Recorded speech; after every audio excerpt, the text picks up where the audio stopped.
Good evening, Professor Lozano. Thank you so much for giving us the opportunity to record ourselves delivering our analysis of In the Realm of the Dead.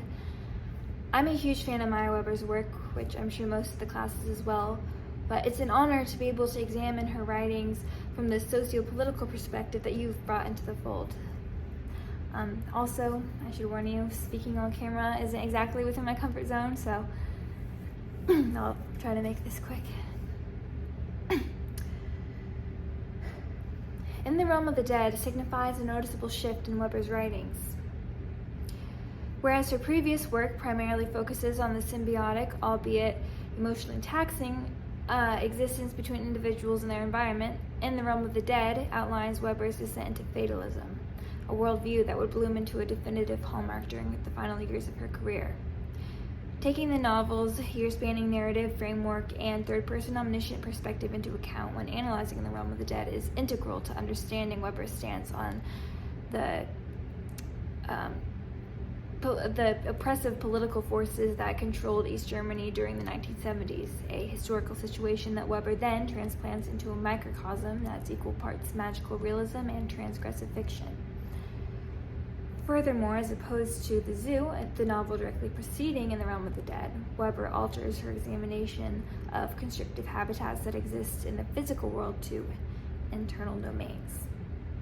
The body is a prison, and when an individual is forced to exist in a system that outlaws autonomy and free speech, one's own biological form functions as a cage that cannot be escaped, aside from the permanent release of self-annihilation. It's a bold thesis, but it's one that I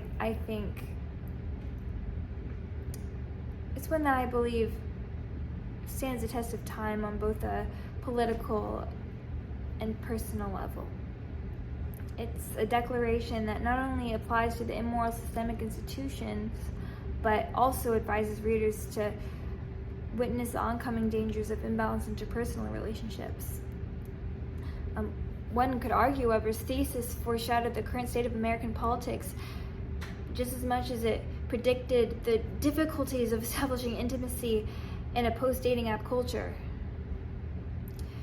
The key to insight and contentment does not and cannot be granted by any other individual apart from the self, and thus, when that ability is stolen, life loses its function. Death is the final and only sanctuary.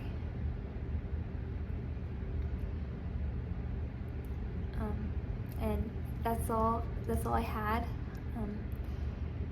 Hopefully some of that made sense, and thank you so much for listening to my interpretation, and I look forward to hearing everyone else's on Monday.